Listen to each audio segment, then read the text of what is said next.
सुलग रहा नेपाल, सड़कों पर लोग, हिंदू राष्ट्र की मांग, नेपाल में संग्राम, राजशाही वर्सेस लोकशाही पर बवाल, हिंदू राष्ट्र की हुंकार, नेपाल फिर से तैयार।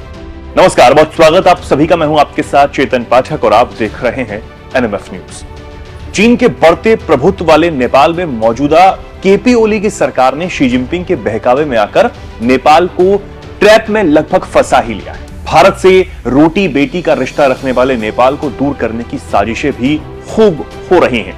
लेकिन अब लगता है कि नेपाल का असली स्वरूप एक बार फिर से वापस लौट ही आएगा, क्योंकि लोकशाही को खत्म करके राजशाही को एक बार फिर से वापस लाने की मांग नेपाल में जोर पकड़ने लगी है।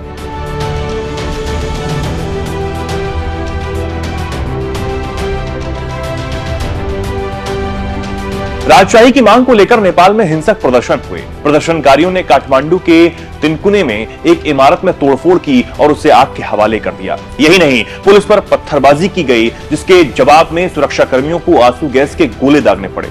हिंसा की वजह से अब तक 2 लोगों की जान भी वहां जा चुकी है। आंदोलन को हिंसक होता देख प्रशासन ने काठमांडू में कर्फ्यू लागू कर दिया है और सेना की तैनाती कर दी है। राजा आओ, देश बचाओ और हमें राजशाही वापस चाहिए जैसे नारों से राजधानी गूंज रही थी। शुरुआत में तो ये बवाल राजधानी काठमांडू तक ही जारी रहा, लेकिन धीरे धीरे ये पूरे देश में फैलता चला गया।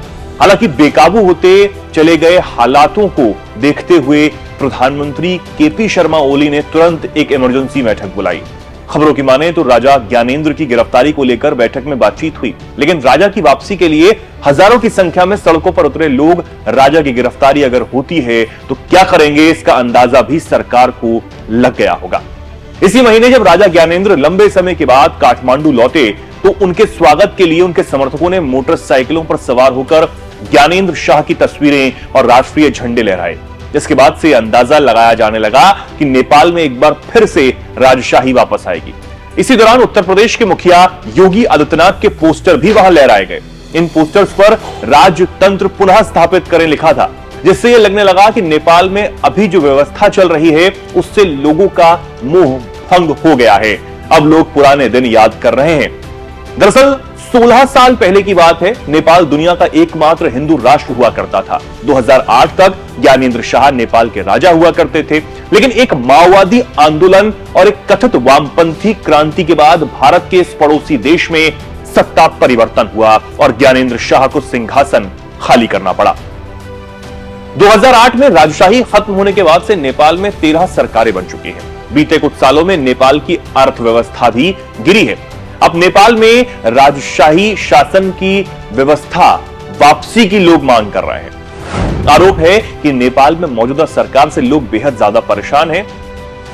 करप्शन और बार बार सत्ता परिवर्तन के चलते भी लोग अब नेपाल में राजशाही को वापस लाने की मांग पर अड़े हुए हैं।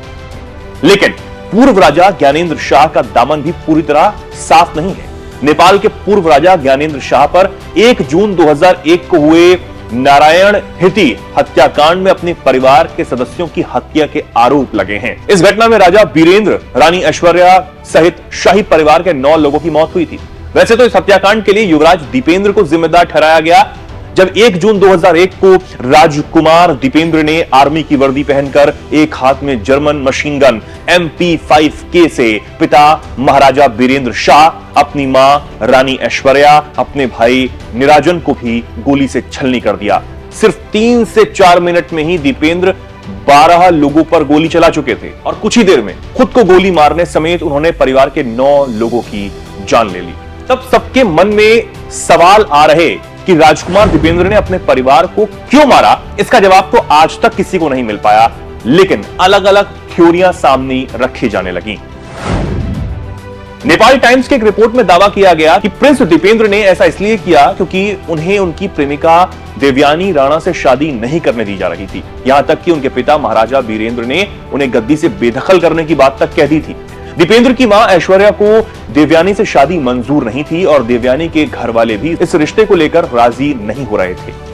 क्योंकि नेपाली राजघराने के मुकाबले देवयानी का परिवार ज्यादा संपन्न और धनाढ्य हुआ करता था, ऐसे में देवयानी की मां को इस बात की चिंता थी कि हमेशा से इतने सुख समृद्धि में रही उनकी बेटी कम संपन्न घर में आकर कैसे रह पाएगी। इस हत्याकांड के बाद भारत का नाम भी इसमें घसीटा जाने लगा। माओवाद नेपाल में हावी हो रहा था और दावा किया गया कि भारत की इंटेलिजेंस एजेंसी रॉ का इस हत्याकांड में हाथ है। उस समय माओवाद का शिकार और पूर्व पीएम पुष्प कमल दहल ने यह बात कही थी। राजा बीरेंद्र के छोटे भाई ज्ञानेंद्र, जिन्हें इस सब के बाद राजा बना दिया गया था, वो उस दिन काठमांडू में ना होकर कहीं और थे। ज्ञानेंद्र के परिवार के सभी लोगों की जान बच गई थी, इसलिए अफवाह भी उड़ी कि गद्दी पाने के लिए ज्ञानेंद्र और पारस ने मिलकर इस हत्याकांड को अंजाम दिया। एक तरफ ये तमाम थ्योरियां चलती रहीं और दूसरी तरफ समय के साथ लोकतंत्र आने के बाद धीरे धीरे उससे लोगों का मन उठता चला गया। लेकिन अब काफी लोग ये चाहते हैं कि वापस नेपाल में राजशाही आ जाए, लेकिन क्या ऐसा हो पाएगा? इसके लिए मांग तो जोर पकड़ रही है, लेकिन ऐसा हो पाएगा नहीं हो पाएगा, इस पर सवाल बना हुआ है। आप इस पर क्या सोचते हैं, क्या कुछ कहना चाहते हैं? कमेंट सेक्शन में लिखें और ऐसे ही जुड़े रहें, देखते रहें एनएमएस।